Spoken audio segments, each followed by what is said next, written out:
In my last video, I talked about why I don't think it's a good idea to raise the speed limit on Alberta's divided highways to 120 kilometers per hour. My main argument against the increase is that Alberta's major highways are not controlled access freeways, and I think the safety risk and human costs of raising the speed limit outweighs the benefits. When it comes to roadway safety, design is one side of the coin, and today I'm going to look at the other side, which is lane discipline. I believe that human behavior is largely shaped by environmental consequences. In the psychology world, this concept is known as operant conditioning.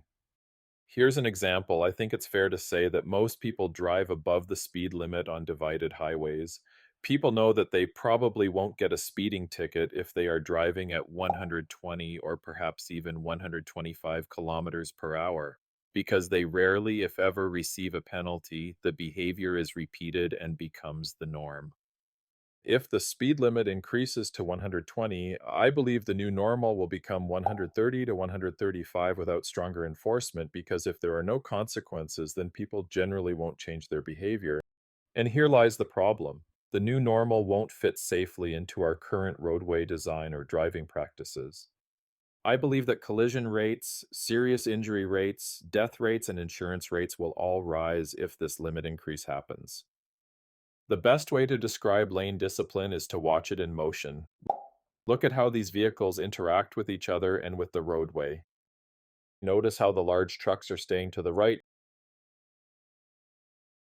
Notice how the left lane is mostly open and is only being used to pass, and then the cars move over. In Germany, the speed limit on highways for vehicles with trailers and trucks that weigh over 3.5 tons or more is 80 kilometers per hour.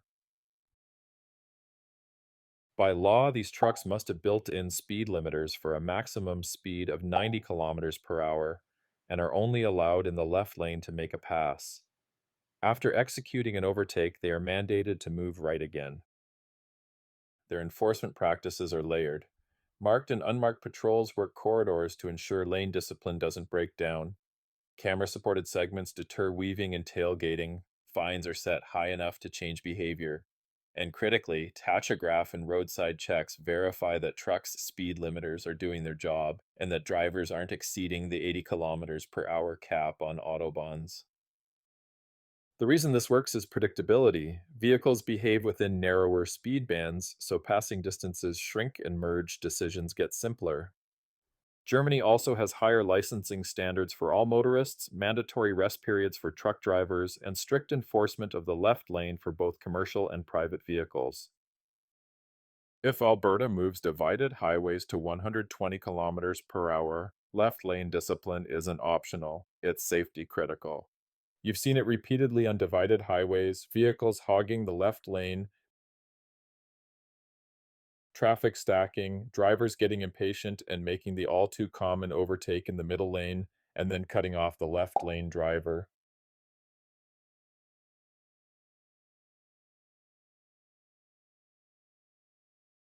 In Alberta, under the Highway Traffic Safety Act, in accordance with Regulation 304-2002, drivers must use the right lanes unless they are traveling at or near the posted maximum speed. The inside left lane is supposed to accommodate overtaking. Alberta uses a regulatory RB35 slower traffic keep right sign to advise slower drivers to allow higher speed traffic to pass. This sign is usually installed at the beginning of divided highway sections and repeated after major junctions, with additional placement every 20 to 30 kilometers.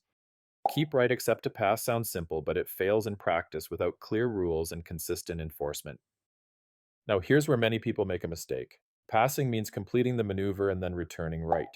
Lingering in the left, just to hold speed, cancels the point of this regulation. Matching the speed of the vehicle you're overtaking is the other killer. It stalls the queue and invites risky undertakes for impatient drivers behind trying to get around. Where this regulation breaks down is consistency. On divided highways, you'll see long segments with no reminders. Enforcement is sporadic, so the perceived risk of a left lane traffic stop is low. Culture fills the gap, and right now, that culture normalizes pacing in the left lane. Alberta relies on culture and selective enforcement. Germany leaves nothing to chance with clear truck restrictions, consistent reminders, and predictable policing. Expectations are posted repeatedly with signage every 5 kilometers or so. Drivers anticipate a right lane return, and the habits around signal timing, mirror checks, and gap selection reinforce that rhythm. Practical fix we can apply here: treat the right lane as home and the left strictly for overtakes. Finish the pass, clear, and return right. The reason this works is it keeps the left lane clear, which shortens overtake time and cuts tailgating chains. In Alberta, patrol visibility on divided highways is intermittent, and drivers aren't treating keep right except to pass like they should. That plus a low perceived risk of a left lane stop leads to normalized left lane cruising. When drivers see a reminder sign frequently, a patrol car, and a possible inspection within 10 to 20 kilometers, lane discipline is achieved because of real action and consequences. Here's a practical sequence Alberta can deploy quickly. First, post default no trucks in the left lane signs on segments of divided highways, with clear exceptions signed where necessary. Second, add keep right except to pass reminders every 2 to 5 kilometers on all divided highways. Third, run quarterly left lane discipline blitzes and publish results with provincial PR campaigns so awareness spreads. Fourth, deploy mobile inspection teams in tandem to check weights, brakes, hours of service, and verify limiter settings against logs. Avoid the common mistakes: oversigning without follow up, one and done blitzes, and ambiguous exceptions that allow trucks left.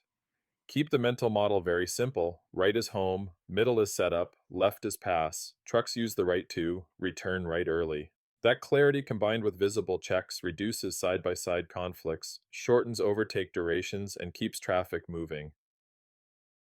In conclusion, if Alberta raises divided highways to 120 kilometers per hour, we need real left lane discipline backed by rules drivers feel, Autobahn style far left truck bans, clear reminders, visible patrols, and limiter tachograph checks. Thanks for watching, and comment below. Let me know if you're in favor of lane discipline on our major roadways. Take care, and I'll see you in the next one.